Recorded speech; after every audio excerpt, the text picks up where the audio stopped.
We have a culture in which the majority of people are urban. Agriculture makes you sane. I think Jefferson was right. Some of the smartest people that you ever meet live in rural America. People are very comfortable expressing a high level of disdain for rural communities. Rural America pays the price for you to be able to walk down the street in Vegas at 2 o'clock and have bright lights. The small towns are drying up. We've stripped the culture out of agriculture. Farmer suicide's on the rise. I am not farming full-time because I can't afford to.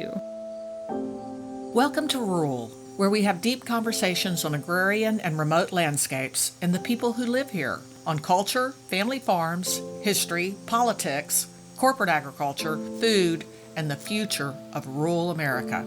Our first few episodes feature Ebony Alexander, Dr. Lenny Sorensen, Clay Jenkinson, Lindley Thorne, and Sam and Brian Bass.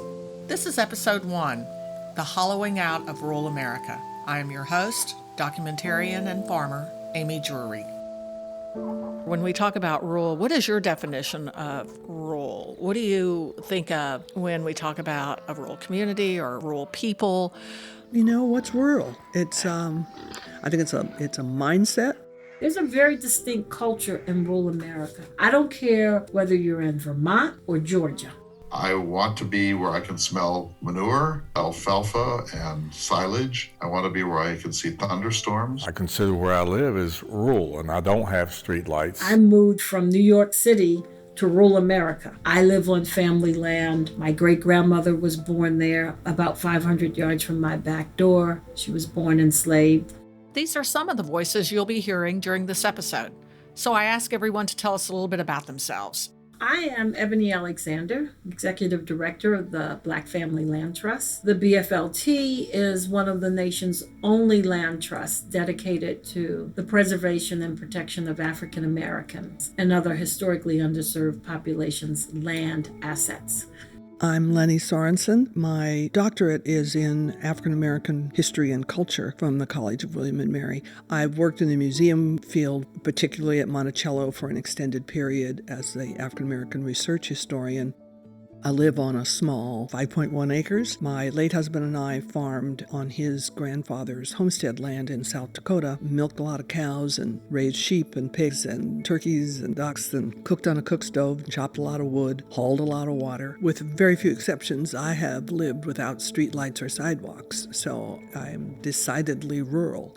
I don't plan on ever living in a city. The idea of living that close to my neighbor is horrifying. And also, there's not enough ground to do the things that I would always want to be able to do. I'm Clay Jenkinson, an American public humanities scholar, author, educator, creator, and host of Public Radio's The Thomas Jefferson Hour, and most recently, the author of The Language of Cottonwoods, Essays on the Future of North Dakota, my love letter to my extraordinary northern Great Plains state. My name is Lindley Thorne. I live in Rockingham County in the northern part of the beautiful Shenandoah Valley. And I have a small farm, 47 acres, where I help in raising grass-fed beef, grass-fed lamb, sometimes pasture-raised chicken. Rockingham County is the turkey capital of the world. On a rainy day, this whole section of the valley sometimes smells like wet dog food. A very large poultry farming industry here and a rich, very long history of agriculture. My name is Sam Bass. I'm a Chief Emeritus of the Nansemond Indian Nation. I presently am serving as a councilman in the tribe. I have lived in Suffolk since 1971. In a rural area, you can have livestock, horses and cows and hogs and chickens, and I'll never say I like living out so I can smell the horse manure, but it's part of being in the country. Living out is a feeling of freedom. You're not completely controlled by the system. I too love living where I can put my hands in the soil and where there's an abundance of space. But it's not all sunflowers and vintage trucks. My guest also chose to live in a rural environment, and this is what they had to say about it. Look, I moved home to North Dakota. I lived in Reno, Nevada, where I had a better life. I moved home because I thought I want to be where I can see thunderstorms. And if the world falls apart, and periodically it appears to be about to, I want to be where I can form a community where we can, maybe I grow the corn and somebody else grows the beef. And I would rather in a world in collapse be in rural America than in urban America by far. And I would rather be in a place like North Dakota that still has some of those agrarian values than in a place where those values are gone or nearly gone. So I came home for those purposes, and I do absolutely love that. Lindley, as the youngest of our guests, why rural for you? I was raised in Summerfield, North Carolina. I grew up in a log cabin that my parents built with their friends. I grew up next to a dairy farm, and we always had a huge garden. Grew up pretty connected to the earth and to my source of food. When I was in high school, though, we did move into town, Greensboro, which to me felt like a huge city, and I hated it. I spent most of my time in Greensboro on my bike, getting to the park, getting to the river, to the creek, somewhere that felt like home. I think something I love about smaller communities is a heightened level of accountability. You really are truly connected to the people in your community, and your actions are noted.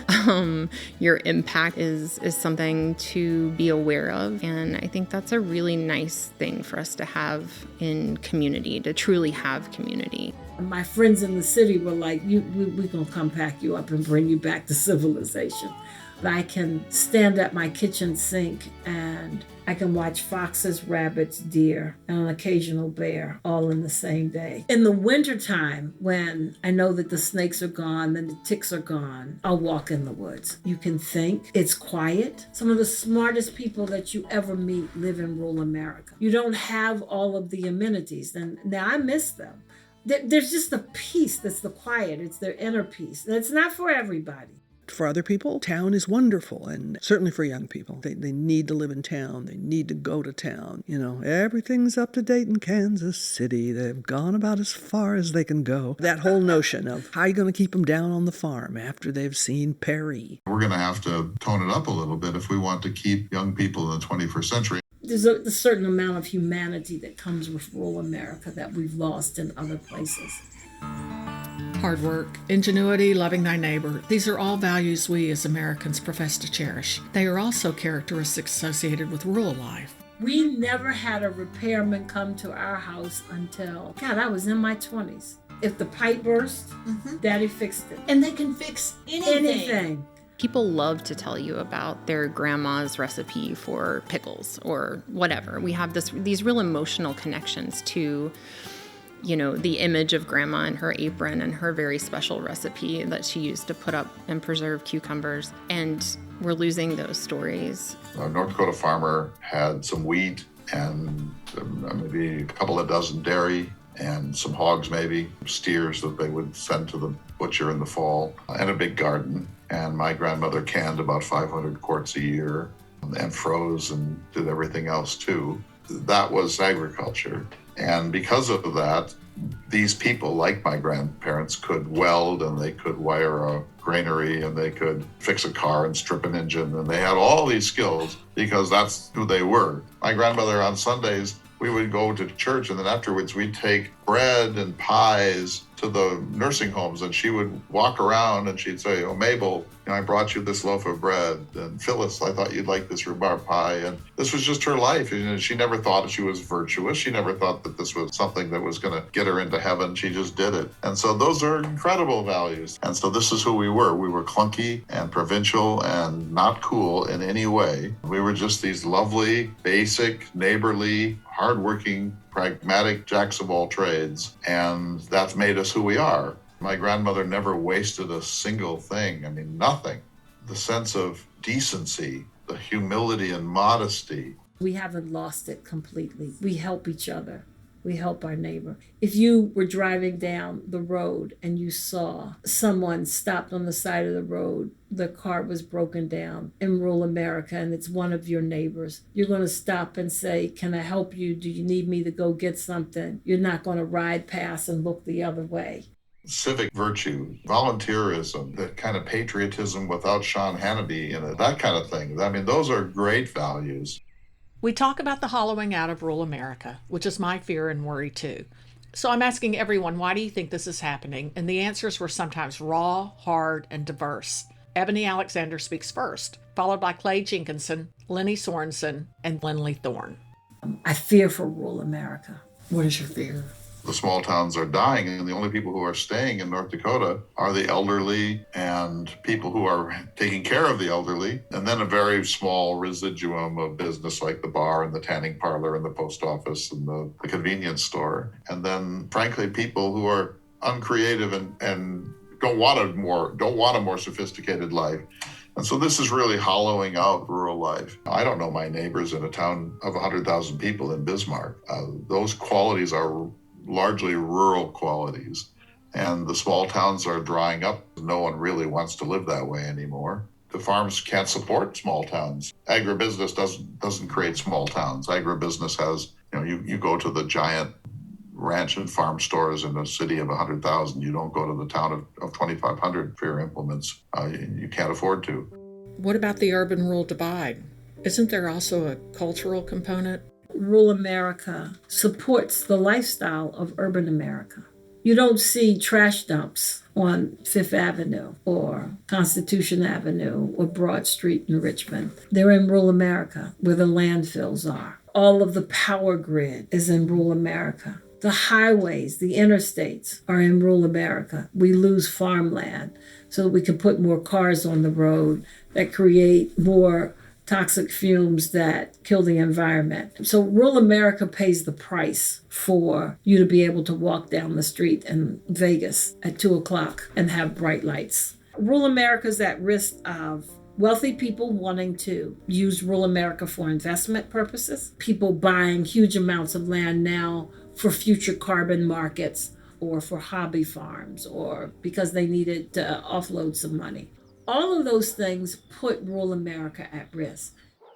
You have large subdivisions encroaching into the rural area as cities and towns define and redefine their growth areas. They all are bedroom communities. They are not neighborhoods. They are places where you have to drive out of them to go shopping, to go to work, to your kids to go to school. So they're not a neighborhood. And we see them popping up all over. And on another layer of inequity within our rural, urban, suburban sprawl is that the urban centers are highly wired. The suburban areas are middling wired. The rural areas, of course, are often in very spotty ways, poorly connected to the very society that they must be connected to in order to even devise ways to remain being rural. In our area, the schools gave out computers to the kids, and the kids had to do a certain amount of their work at home, and they had to interact with the school via their computers. Well, if they didn't have Wi-Fi, if they didn't have DSL, they couldn't do that. Whoever makes these rules never did go out there and figure out that half the kids didn't have a connection and couldn't have afforded the connection even if they'd had the connection.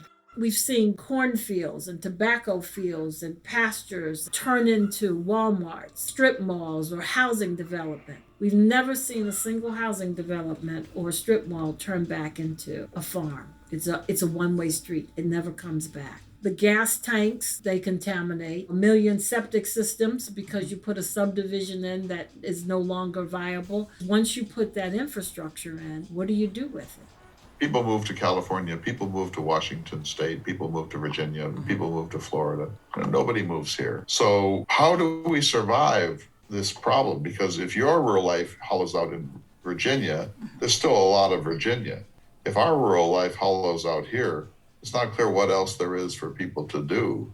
These people who have been here for a long time, they often are making their livings not off their land because they no longer really have enough land to make a living off of hay. They can't raise enough cattle and they can't have a big pig operation. So they work in town. So now depending on how close town is, there's school teachers, clerks, cashiers, secretaries, but usually fairly low paying. Their husbands might work, hauling big machines if they can afford to have gotten a few big machines so they can do some excavation work, and they do that.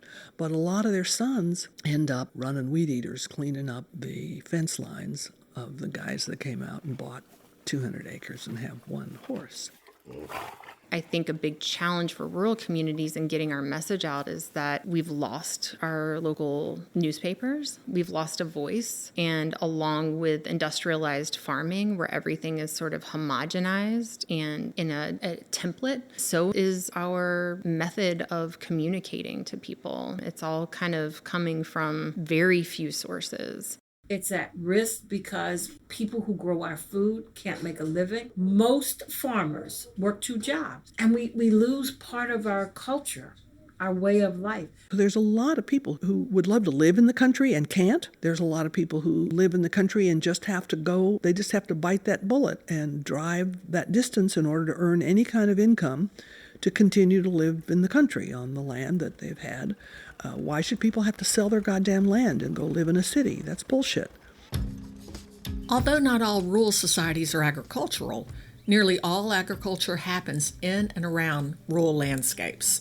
The statistics are staggering. We lose around 100,000 small farms a year in the U.S. The average age of the farmer is 59, and there's nobody coming up behind them. America supports stable agriculture the least of any first world country in the world. And at one time, we spent nearly 43% of our income on food. Presently, it hovers around 7 to 9%. As a result, farmer suicide's on the rise. So I asked my guests to discuss the challenges facing small and family farms. Ebony Alexander kicks it off, and because we recorded this on my farm, you'll hear her granddaughter in the background and my Pyrenees barking. We hear more from Lindley, too. If you want that farm to be productive, you've got to have skilled people that are doing the work. You've got to get rid of the stereotype of the dumb farmer. When you can pay more for a tractor than most people pay for their houses, you have to have certain skills. Yeah, that you can come into it and learn and grow, but we've got to stop promoting the stereotype, because in the end, it doesn't benefit any of us. It doesn't benefit the rural America, it doesn't benefit urban America, and it also doesn't benefit the society as a large, because we have this misconception about some of the most productive, hardest working people in our cultures. And I have these discussions with friends of mine who are in New York and other places. Like, yeah, okay, he might be a dumb farmer, but if it wasn't for the dumb farmer, would you be eating today? To be truly skilled at this work requires a deep understanding of patterns of biology, of so many different things that the stereotypes that we use as ammunition against farmers and just rural communities in general. I see this in my political work very frequently, where people are very comfortable expressing a high level of disdain for rural communities and the assumption that the people in our communities are not very bright. I would invite anybody with that type of attitude to come on out here and put in a full season, put that food on their plate, just like you suggested our legislators should do. I think that might change their attitude towards our communities pretty quickly.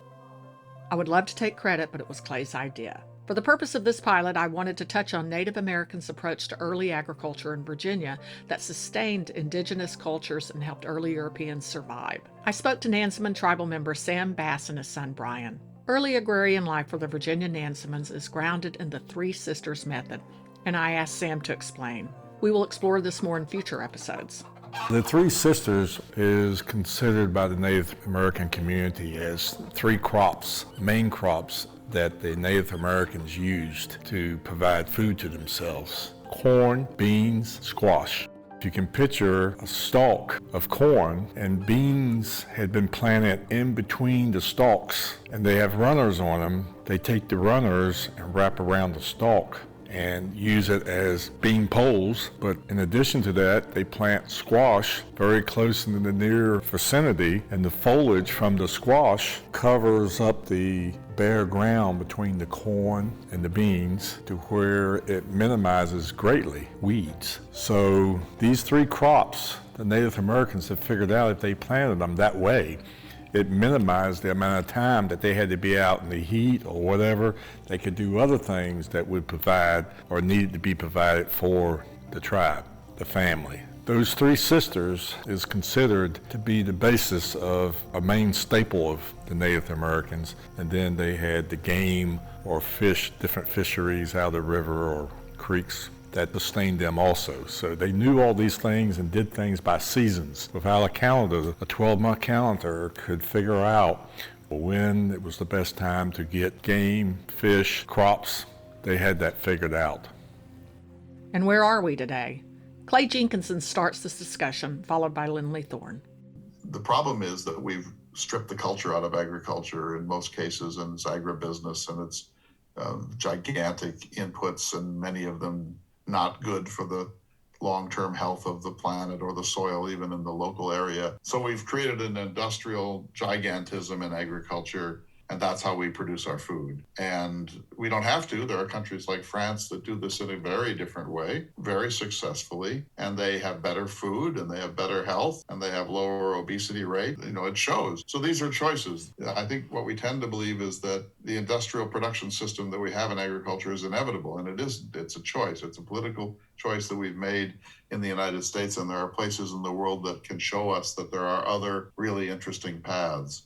We have such I think a military paradigm of agriculture. We really wage war against the land. Earl Butt's philosophy of fence post to fence post, and eke every acre you can, and then use a maximum number of inputs to play the equation of, can I put in these inputs that will overcome pests and overcome weeds and overcome drought and still cash flow, at least with government subsidies. And that works. Cash flows, but it's not in any sense of the term a healthy agriculture. And I think the national government shows no interest in thwarting that paradigm. I think that they are locked into it. The big money comes from Central Valley and California and from great corporations, and the lobbyists are very powerful. And I think that they have convinced our legislators that the issue is food production. When we look at the issues that we see with food and food safety in particular, when we are scaling up our food to have so many animals or so much plant material in one location, we really set ourselves up for, public health crises. And we're going to continue to see that until we recognize that diversity is better. And by that, I mean ensuring that we are growing a variety of things. The earth is not a factory. Whenever we try to create systems that are monoculture and not understanding of a complex ecosystem, we really cause a lot of harm immediately, but long term. Small acreage farmers, and that's when I say farmer, that's who I'm talking about. They can't make a living. They have to have somebody that works an outside job so that they can have health benefits, or they work 2 jobs themselves. They farm during daylight hours and then work 3rd shift and then come home, get a quick nap, and then go back out on the farm. During the pandemic, we know that it was the small acreage farms that responded immediately at the beginning when everybody was afraid that they were going to starve to death. Because what we saw on television was corporate farms turning beans and potatoes back in because the supply chain had been interrupted. We were seeing dairymen dumping milk. We were seeing farmers crush eggs. You didn't see one small farmer on television dumping anything. No, you're right. And what the small farmer did, because they're small, they're flexible, they pivoted on a dime, they were able to turn around and provide food to their local community. There's no reason for me to have to eat a watermelon that came from California or South America. I live in America. We grew watermelons for years. What happened? They didn't get paid enough for them. Exactly. So I can go now buy a $6 watermelon in the Food Lion. The next generation needs to see light at the end of the tunnel. If you watch your parents scrape every dime together to keep the farm going, you might decide when my time comes, I'm out.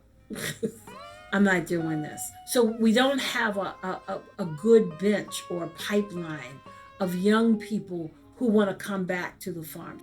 Here's the problem. No one wants to go back to that cream separator. No one wants to go back to walking half a mile with buckets to water your garden. That world that created this of chores, hard work, landedness, close to nature, family values, that came at a huge price. And now that we're this culture, a super hyper mechanized mediated culture, no one wants to go back to that. So what can we bring forward of it? Can we cling to those values without doing the work that those values came out of? And I don't know the answer to that. I want to say yes, but I think the answer is no. I think the answer is that we live in a hyper-mechanized world. If we believe that those values came from the agrarian, and I certainly do, then we either have to say farewell to them, that was then and this is now, too bad, we'll hold on a little bit in our memory, or we have to create a 21st century analogous world where there is some of that. So what can we do? What can we do to help? What actions can we take? Is there any hope? We are going to need brilliant young minds to look at incredibly complex issues and work within an incredibly complex environment and deliver and be able to cultivate and coax food from a ground that we have abused. That's going to take bright minds, brilliant minds, and we will not get them here, and we will not deserve to have them here if we cannot make this work financially viable. I am not farming full-time because I can't afford to. I mean, it's a completely insane thing that we all must eat, but every single farmer I know without exception has an off-farm job. It's literally not even possible to grow food so everybody else can keep living and do that without having a second job. And one of the biggest reasons, how are you going to get health care? My next question was to ask for specifics on how to change our systems. How do we save rural America? Pay our farmers a decent wage. It's all economics. If we could pay laborers $30 an hour and give them health insurance, we'd have people that love to work outside and work with their hands more willing to come out here and do this. If we could pay farmers a living wage so they wouldn't have to work 2 jobs and they wouldn't have to look somewhere else for health insurance, we wouldn't be losing so much farmland. I agree with that. We have a culture in which the majority of people are urban, are semi-urban, and yet who are also fascinated by an older time, older methods, older strategies of security.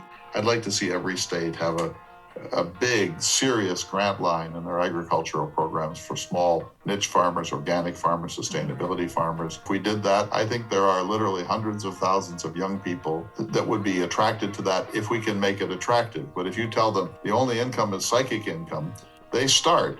I've known a number of CSA people here in North Dakota. They start, and after 5 or 6 years, they realize, psychic income doesn't pay the rent. I always encourage people to, if you just grow a pot of herbs, grow a tomato in a pot, grow something for yourself. Then you'll want more, and then you'll also realize, oh boy, that takes a lot of care. The difference between a tomato that you grow and a tomato that you can buy in a grocery store is night and day. And the happiest day of my year, without question, comes in August. I come into my garden and I pluck 2 ears of corn and an onion and a cucumber and 2 tomatoes, and I bring them in, and within 15 minutes I have formed a little dinner, and everything is not only fresh, but I grew it. It's the parable of the mustard seed for me. I can put a seed in the ground and then I can have this bounty. And when I do that, it's not only that I feel Jeffersonian or agrarian or whatever you want to call it. I feel better about life. I feel that I'm actually connected to the real basis of life. Agriculture makes you sane. I think Jefferson was right. That has deep integrity to it. It's in your interest to have your hands in the soil. It's in your interest to grow a little bit of your own food. It's in your interest to ask hard questions about what you ingest. We need to encourage that ethos and bring the culture back into agriculture if we want to live on a healthy planet and to be a healthy people spiritually and physically.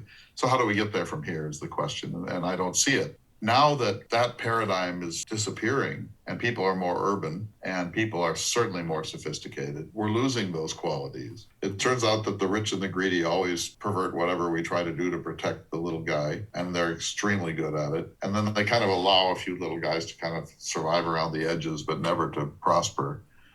So I don't want to sound pessimistic in this discussion we're having, because I'm not really pessimistic, but I think that all I can ask for in my life is to be allowed to have my little niche. But I can never really expect the American world to get serious about food or to turn its back on the corrupt system that we have. And so while I read Wendell Berry and I adore Wes Jackson and I devour the books of Michael Pollan, I can't talk about this with the people in my world, because their view is like, get real. We're producing, 1 million tons of soybeans here. That's where it's at. And so they just look on, I mean, and I'm sure that's how they'll look on my book, like, this is just some elitist talking about a world that never was and certainly never will be.